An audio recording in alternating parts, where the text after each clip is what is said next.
need y'all to stop what you're doing for a minute. Kind of join me for a conversation. Right? A couple of things we need to talk about, and I want to kind of use the first part of this class as our time to talk about that. One, how many of you came to Portfolio Tuesday night? Yeah. How many of you are coming tonight? Kat, you're gonna be there. Yeah. So, Amy. So, come on out. It was really good. The two animators that presented, Parker and Dylan, were amazing. They did a great job, and I have a strong feeling that we're going to have some really awesome animators tonight. Hint, hint. Y'all are going to kill it. It's going to be awesome. And if you're not interested in animation, that's cool too. There's other things. So when you do, if you do decide to show up for that, you know, spread out a little bit. Like, maybe don't lay on top of each other at it. I know it's a cramped little room, but it is you know, try to give yourself some wiggle room space. I know like two of the biggest things that sort of prevent the spread of the whole corona thing is you know, not, you know, washing your hands, not touching your face, and giving some social distancing, right? Which is my segue into the biggest part of why we broke this up into two videos. How many of you got that email from Marty? Okay, check your email, because you should have all gotten that email from Marty. If you didn't, basically it's the department sort of response, right? Which I felt like is necessary for us to have a conversation, because like there's a lot of things that are kind of coming down the pipe, right? We don't know what they are, but something is going to change soon, right? It could be anything from the university deciding to go completely online, right? That's what UT's done through April, is completely online. What a lot of schools are doing is extending spring break for a week, right, is one of the responses. Other schools are more, the response was bigger. Berea College in Kentucky just said, what you got's your grade, we're shutting down, right? Like, and classes were just over at that point. Right? That's cool. Yeah. I don't know like what to do about that. So we don't know what's going to happen, and frankly, it's not our choice in the department. What we do have to do is sort of be prepared for what could happen, right? Or what the response is. So as it is right now, the CDC says stuff about what they advise, right? With that advisement, politicians, like elected officials, make mandates for the country or for the state, right? And so some states are under some sort of state of emergency, right? And you know, like Seattle or Washington State has limited public gatherings of 250 people or more, right? Like you can't have anything over 250 people. Some places are less heavily hit, right? But all of that's going to trickle down. What the university decides to do is going to be probably based off of some of those recommendations and their own plan. And that means that they're going to make decisions all the way down through there, and then eventually it's going to come to us as a department, and we have to make decisions on what is best for our department and for you all within that, right? And so I really, more than anything, just wanted to open this up and chat about it with you a little bit, get your questions, get any comments you have, and I think more interestingly, we need ideas.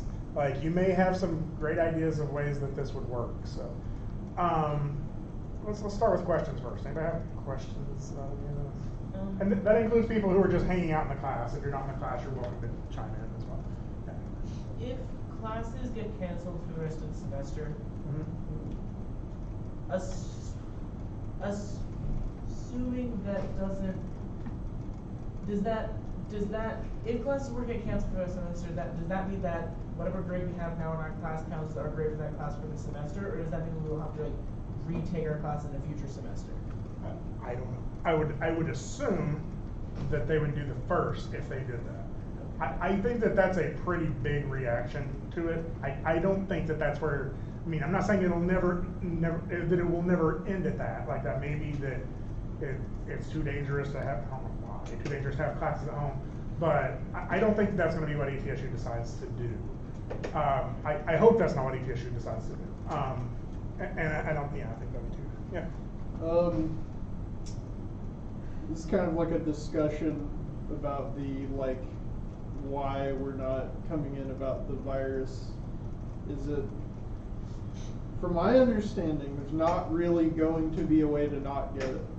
Unless you're just living off the grid for like 6 months or a year or longer, because there's not going to be, they're not expecting to make a vaccination for it for like a year and a half, right? So like, you're probably just gonna have to take your punches with this.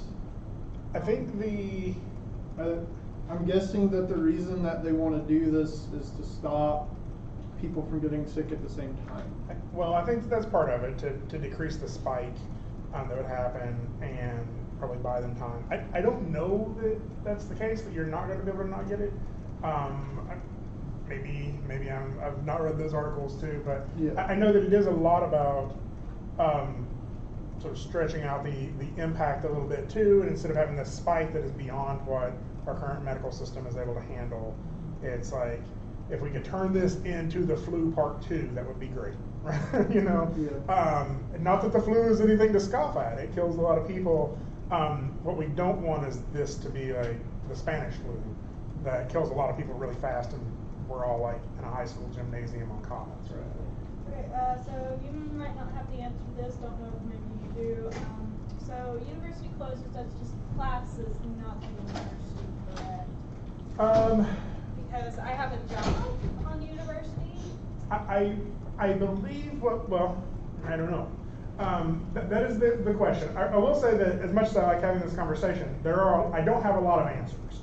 And it really does depend on what happens and on the higher up levels, right? Because the governor could declare a state of emergency and says everybody has to go home to your, you can't stand the dorms anymore, and everybody, and if that happens, then we have to adhere to that. My understanding so far is that if we go to online only classes, faculty are still kind of expected to report to work. But a lot of people can work from home, right? A lot of people can teach their class from home.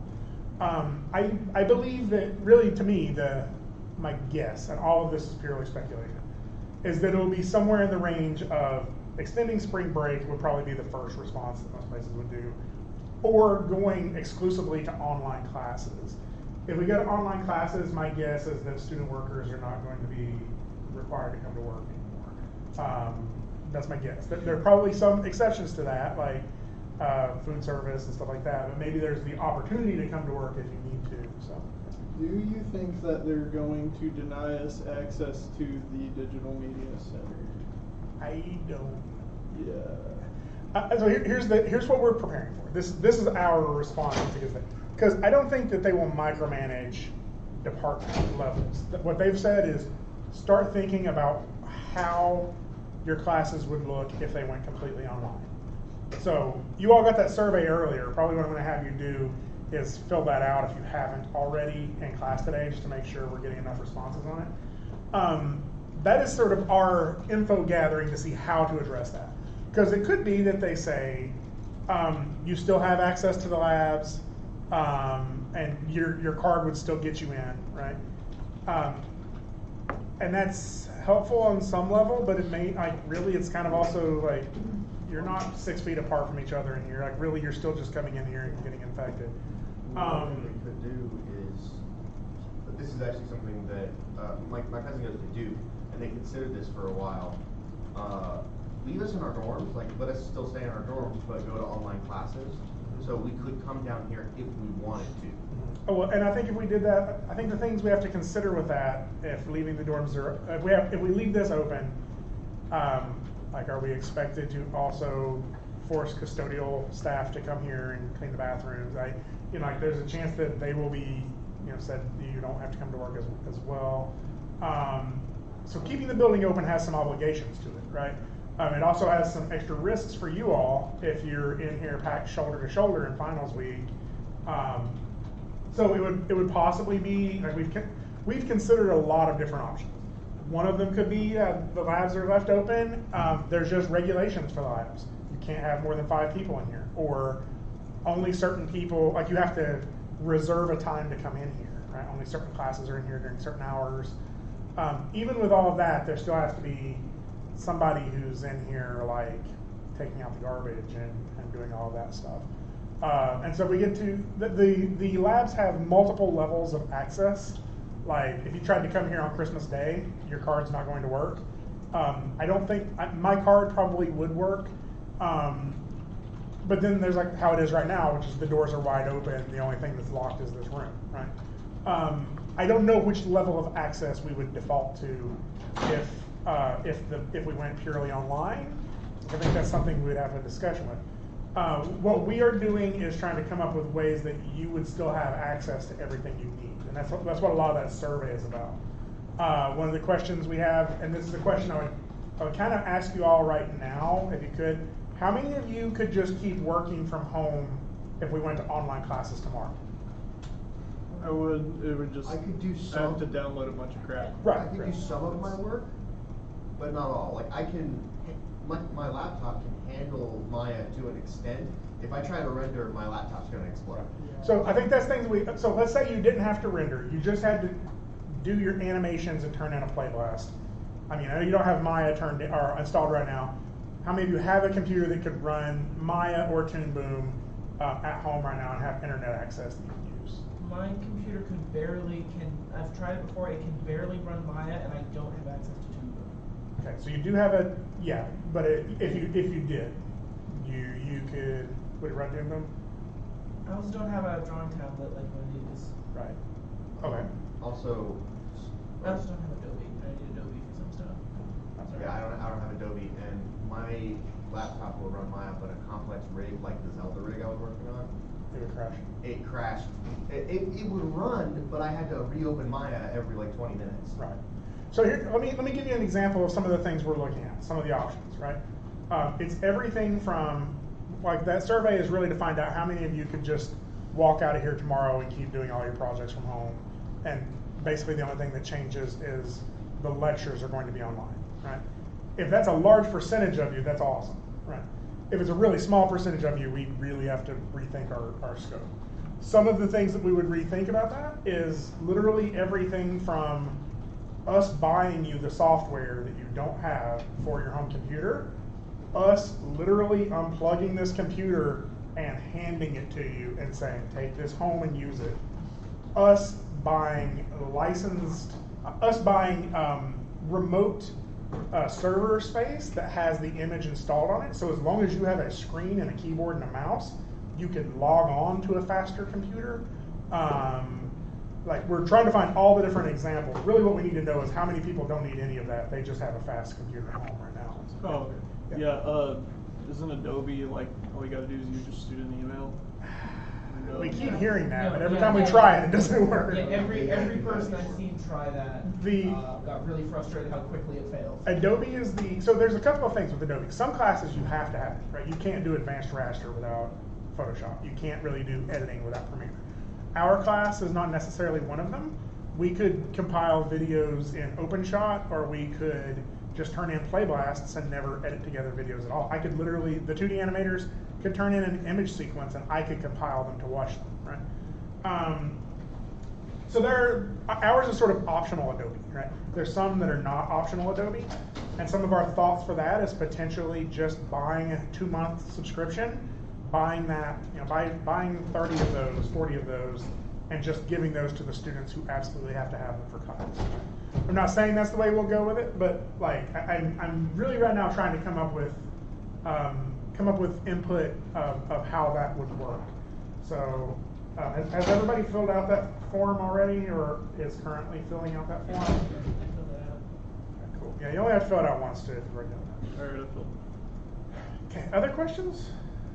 So I did fill the thing out, and then I forgot partway through. I'm like, oh yeah, I have an entirely, because I was thinking of just portfolio when I filled it out, because that's what I'm focusing on today.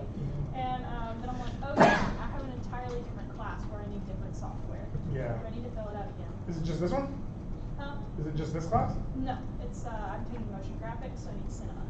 Ooh, yeah. Hey, go and fill it out again. Send Marty an email so he can take one of them away or whatever. Okay. Or just make a note in there. This is the second time you filled it out on that bottom paragraph. Yeah. Yeah. He's monitoring it. Like he keeps refreshing it. Just so he Okay. can see what's going on. Toon Boom is interesting. It's subscription based, and I think for the most part, you all are doing, maybe with the exception of you, Kat, you all are not doing a ton of rigging in there. You're just doing frame by frame animation. So we could get you a subscription to that, and like for the rest of the semester or something like that. So we're talking about a lot of different options here. A question that kind of came up: how many of you? I don't really know how to say this. An issue that some people are having is that they can't work from home for other reasons, right? Like I don't have internet at home. I don't have a physical space I can work in, right? There's not a place for me to put a computer, even if I had one. If you're in one of those boats, like leave that put that in the form as well, just so we know. Because I think that's going to be the hardest ones for us to figure out.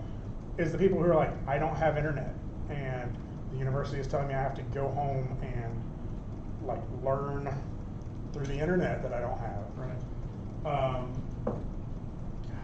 Anyway, other questions, ideas? Would it, if you had to go to purely online, would that affect like the expectation of, like, how would that also change just like the work that we're doing? Yeah.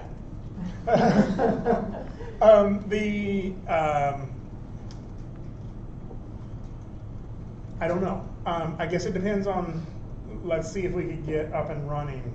And if we can get up and running to where really the only thing that changes is the location in which you're doing your work and the way in which we're delivering the lectures, I think everything would stay the same. Okay. We have a little bit of a hiccup in like the homework that we're turning in and stuff. What I would probably do is do that through a discussion board or maybe like a Zoom meeting as well. Like you all could do like little Zoom meetings together. I think that what it probably would impact is I probably wouldn't require stuff to be rendered if you didn't want to. You could just do a nice 2.0 render or a hardware render or a play blast or something. I think that the sort of some of the options are things like if it feels like it's just undoable for us to manage to do all of the work remotely. One of the ideas is the class from here on out could be more theoretical and less practice. Like we still do lots of talking about animation. I do lots of lectures about animation. I'm not a big fan of that because really the work is something that's necessary. But if people can't do the work, like what I really don't want to happen is that it becomes impossible for someone to pass this class just because they don't have the money. Right? I don't want it to be like poor people fail and rich people pass, right? That's very unfair. And so we're trying to come up with something that sort of levels that out for everybody. And I think that I'm going to play it based off of what everybody is capable of doing. Keep in mind, like again, this is unprecedented. I mean, I've been alive for 40 years and I've never seen anything like it in terms of how we're having to react to it as a society. I think like the last time this happened, computers weren't an issue, right? It killed my great grandma. And I didn't realize that until this morning. My great grandma died from some illness in like the 1918, and I was like, I bet I know which one that was. That was probably the Spanish influenza, right? Yeah, I think based off of all of the numbers we're seeing, I don't think it's going to be that bad, but I think it's because we are reacting to it in a appropriate way. Like we are preventing it from, it was like hundreds of or thousands of people caught it from a parade. Like there was a giant parade that's where people got the Spanish influenza. Like we're avoiding large gatherings like that, and hopefully it's going to reduce the numbers. I think it's also, I mean, obviously, like I don't want to scare you all. Like y'all are young. Like it's probably not going to, like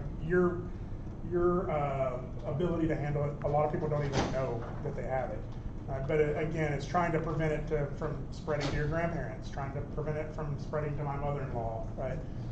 That really is the effort here. I do think that the takeaway that I would really like you to have from this is that ETSU, particularly, I can speak for us as a department, we're working really hard to not let this negatively impact anything in your life, right? I mean, obviously, people are having to bend themselves in weird ways for it. We don't want this to be the coronavirus caused you to fail your class, right? That's not what we want. We definitely don't want it to cost you any money or lose any impact of the education, right? So we're trying to watch your back on this, and if that means we have to do some weird stuff to make it happen, we will. Like, we've already sort of talked about it. Like, I think most of the faculty are perfectly fine if what happens is every computer in this building is no longer in this building, it's at your house instead. We just have to figure out some system of getting it back once this is over, right? I mean, things that some people may not be, like, I guess this really just affects you two in here. What's graduation going to look like? You know? What is the final portfolio reviews going to look like? We always have the senior showcase where we order a bunch of cake and we eat cake and we shake hands, right? Those are two things probably shouldn't be doing as much in public anymore.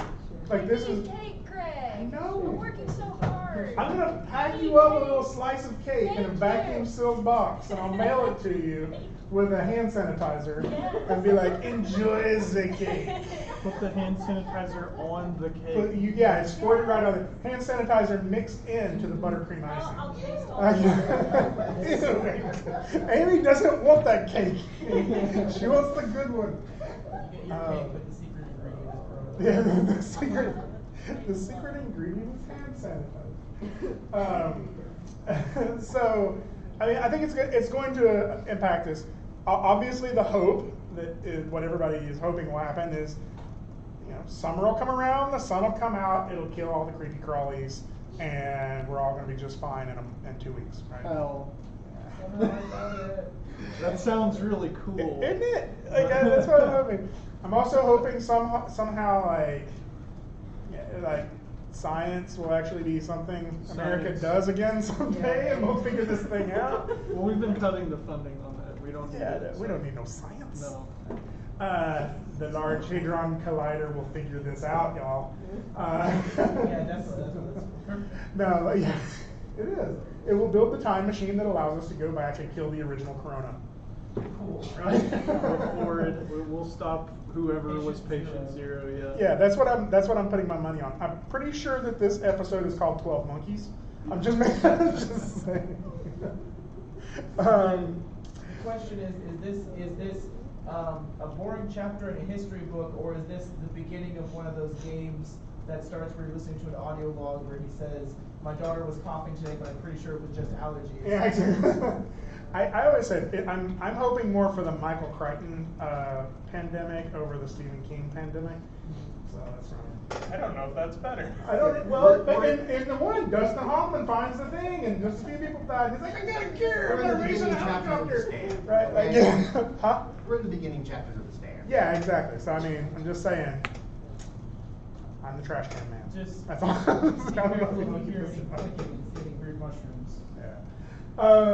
No, this is. I honestly think we're going to be okay. Like, I don't want to scare you all, but I think the reason we're going to be okay is because we're being overly cautious. Right? A friend of mine said, just treat everybody as if they're already infected with the coronavirus. Like, not in that like negative way, like put them in a box somewhere or something. In that like, I'm just not going to touch your face or pick up your Kleenex or something like. Just assume everybody's sick, and then you'll act around them in a way that you won't get sick, or So you'll reduce your chances of getting sick. Just do what a germaphobe would do at Right. all times. Just or be someone Howie with Mandel. severe OCD. Yeah, exactly. Just- We're just drumming up work for therapists 10 years Yeah. from now. Yeah, that's all. But I just want you all to be prepared and not sort of taken aback when things change, right? I think that there will be a change coming. It's less of a an if, it's more of a when. I'm really curious about, I'm more curious about the what. Like, what is the change going to be? And we're really trying to be prepared for if tomorrow they say we're going completely online, we're like, all right, we've already planned for this. Here's how we're going to do it. Come get your stuff that you need, and let's just keep rolling like nothing happened. I do think that like there's a chance it will slow us down a little bit in some ways. We may reduce some of the requirements of stuff. At the very most, we may end up getting rid of a project or something like that or at least some homework or something like that to make this a little bit more achievable. I think you could probably expect to see similar things in other classes. My thinking is how we would do this class online would be regularly scheduled Zoom meetings. So same class time we have, we're all just going to get online together, and we're just going to do this class online instead. And we would probably turn stuff in through a type of Dropbox. I would probably set up a folder that you could upload files to that would go directly to my computer through OneDrive or something. And we could have discussions and stuff through the discussion boards on D2L and potentially like group meetings, or there's a thing called Sync Sketch where you can upload your work and critique on there. You can draw straight on it and stuff like that. So that's my thinking right now. Anything you have to add to that is like great. I appreciate it. How big a file does D2L allow you to upload? So I'm not going to do it through D2L. It does have a limit. What I do is OneDrive is it's basically like Dropbox. Like you can just have it's a cloud server. I would just give you a link that you have write permissions to, and you would just upload your file there. The only problem with that is some of you may be going home to slower internet speeds. So upload times may be a little slower, downloads of videos may be a little slower and stuff. So. I guess actually I just have an external hard drive, but it's like, what if you do just like have your work on like the remote server here, and it's like getting access from home to be able to use that? If you want. That's a great question. I think that maybe I would prepare for that, because I believe really what's happening right now is people are, I believe the university is trying to get us to spring break so they have more time to make a decision. And so it may be that the answer is don't come back from spring break, and if your files are trapped on the computer, that is something to be aware of. So it might not hurt to grab the essential files and throw those on a hard drive. I also heard that if they do cancel classes and move us to online, that they will allow a week or two for us to like come back and get our stuff. Yeah. Could they open up the room for us to? I think that there will be somebody who can open up a room for you, even if it's you send me an email and I'll meet you here in a gas mask and open up the room for you. As it is right now, my plans are if they go completely online, this building's going to be empty. I'll probably still keep coming here to my office. Like it's a faster computer that I would do the classes from there for some of it at least, and my wife is still having to go to work as well. So that may be the case that there will probably still be somebody here, or we can arrange to have somebody here so we can come in and get your files from the server or something like that if we have to. But just to prevent you from having to like drive back from Memphis or something like that, like grab what's essential right now if you can. I'm not a student, but what if you get the coronavirus and you're in quarantine? That is a great question. Don't come get your files. No, that's a great question actually. If we are? Huh? If we are quarantined, will we be able to do some of our work? I don't know. That is the question. When we say we're trying to work to minimize the impact of it, I think that would probably fall into a similar category that could have happened last semester to you too, except not with the coronavirus. You could have been like, crap, I got in a car wreck and I've been in the hospital for a week, right? Or I got some skin cancer or something like that, right? The university already has stuff in place for that. I think it would be kind of hard for you to finish out the semester regularly in that situation, right? That's one that's like, crap, sorry. Let's see if we can mitigate the damage to your entire academic career. And we already kind of have that in place, which is, let's say you just get the sniffles and it knocks you out for a few weeks or something like that. and makes it hard for you to finish your final project, I would imagine that you would just talk with the teacher and get a grade of incomplete, and that basically gives you an extra year to finish the work that you didn't finish. And so the grade on your transcript will be an I until you replace that, or until you turn in the final work, and then they replace that with your actual grade. That's used for people who have like deaths in the family and they can't finish the semester or something like that. The only problem about that is you have to do that work within a year, or that I turns into an F. And they can do it while doing other classes, like during another semester. Or over the summer, or yeah, whatever's. Usually what I do when I have to give an incomplete, and I give them every couple semesters, somebody has a situation, like it's not uncommon. An incomplete is not a good idea to wait to the last minute. I usually say, let's give you an incomplete, and let's sort of set an internal deadline between the two of us of another couple of months, and let's see where you're at then. And the reason for that is you haven't passed that class at that point, and so that means you can't take the next class if it's a prerequisite for it, right? So if you were in animation fundamentals and you took an incomplete, you couldn't take character animation until you fixed that incomplete. Right? So that's one of the options that happens if you kind of get sort of knocked out of the ability to finish up a class and it's pretty close. It's just like a project or something that's left to do. If it's something more substantial, like if you're going to be out for a month and you pretty much just miss the whole second half of the class, what we usually, there's a process in which you can withdraw from the university. You can withdraw from specific classes up to certain dates as well. And I don't think we're past that date now. So like if you just found out you have coronavirus, first, go home. Second, you can withdraw from an individual class. And basically what happens is it shows up as a W on your transcript. But if you retake that class, that grade of a W is replaced. You still have that W on your transcript, but it doesn't affect your GPA. I actually have some W's on my transcript. Like classes just got too hard and I pulled out. Even if you get corona before the drop date and you have to withdraw, could they still put an incomplete on there if it's because of that? Yeah, I mean, like I think the incomplete is you have a little bit left to do. You shouldn't have to fail the class just because something you didn't see coming happened. A W it would be impossible for you to actually get the full effect of this class. You should just try it again next semester. But and there's certain dates for like when you can get all of your financial aid back versus when you get like some of it back versus when it's just not going to be a failing grade. But, they don't want everybody to be like the day before finals week. I'm just going to call all this a W and try it again next semester, so it doesn't.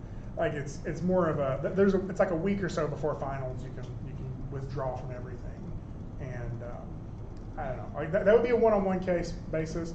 What I would say is like that's what a lot of this is going to come down to. Everybody's circumstances are going to be slightly different, and I know I speak for our department, and I think I speak for our college, that we're really, or for the entire university, that we're really trying to make this not bad on you. Like everybody's watching your back. One of the things that happened with the domestic travel, some people, or even international travel, they said if you've already booked a flight or something like that and you can't get a refund, ETSU will reimburse you for that. So that makes me think ETSU is not being a jerk about this. They're going to try to do the right thing by you, and I know everybody in the department will fight for your well-being.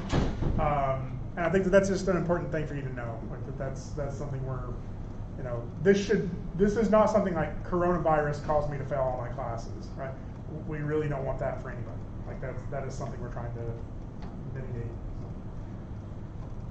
Other questions, comments, concerns? You're gonna have more, I know. And there's gonna be little things that come up. And in all honesty, like I wish I had more answers. As I get them, I think you'll get them very shortly after we know something. But really, they're not telling us anything because they know we would just tell you. Like if somebody said, "Hey, secretly we're closing class next week," I would have already told you that. Like I can't keep a secret like that. So. Why we love you, Greg? Well, you're like you all are the point of this, right? Like I think that our job is to try to ensure you get what you're here for. Okay. Any more questions? Okay. If you have more along the way, like swing by, send me an email, whatever's good. I will be answering emails and stuff over the break. I'll be. It's gonna be a few days where I'm working on some stuff at the house, but other than that, I'll still be checking my email pretty regularly. So send me an email if there's any questions. And if you have any other extenuating circumstances like that may complicate this, like let me know, let Marty know, so we can kind of be factoring some of those in. Yes. If we do end up taking these computers with us, since most of us are already going to be gone for spring break. Well, so we're not for sure yet. I don't think that's like the first option. I think the first option, we're already looking into virtual computers. Like basically, if you could get in front of a screen, no matter how like weak of a computer it is, if you can get online, we can still get you something that can run Maya. I think that would be ideal. And ETSU actually has ETSU has an agreement with Amazon Web Services to where we get we've already bought so much usage of that for stuff like supercomputer like processing stuff instead of having a supercomputer. So we're hoping that system will work. There is some hardware issues some of you may not have. Like I know like a couple people in this room are probably really concerned about not having a Cintiq, right?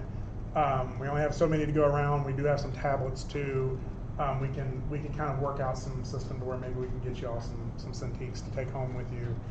Just need to buy a bunch of bubble wrap to wrap them in first. Would we have like a server set up similar to what we have now for our? I don't really know. I think it's more like you're doing like remote access to a virtual computer. So I'm talking about like saving the files and stuff. We have access to a server. I don't know. I think that like would, our own server, like kind of like we do here. I don't know. That may be how it is that it has like a virtual storage on it as well, and then you can just download from that virtual store. I'm not really for sure how that would work. I have no idea how using a remote computer would allow you to save to the computer you're using. I would imagine yeah, I don't know either. We're working on it. We also recognize too, we have the render farm downstairs. They're not as fast, but they are all currently running Maya on the render farm. So they should be able to run all of the software just slightly slower than these.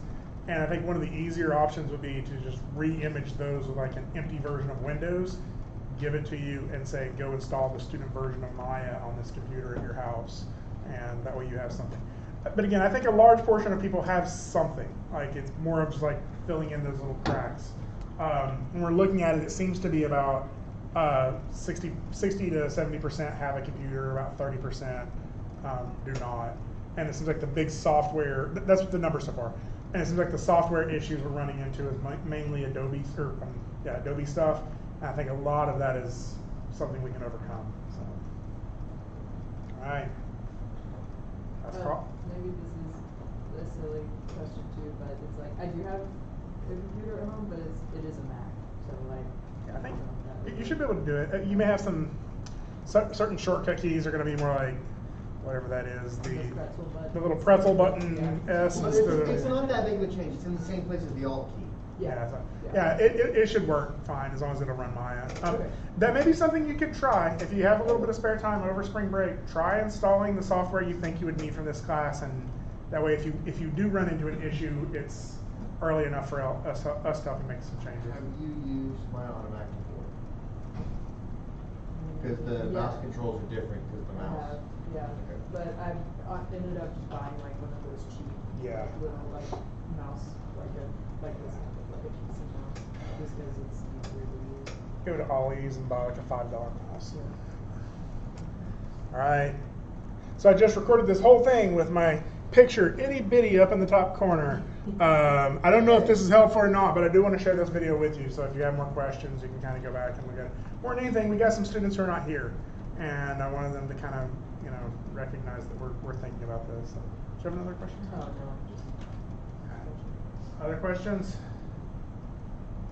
All right, thank y'all. Don't don't sweat this too much. Like we're gonna get through it and all. It just have to plan for it. So. I think you're in error in telling me not to worry about something. Oh. I think that's a mission that's failed before it began.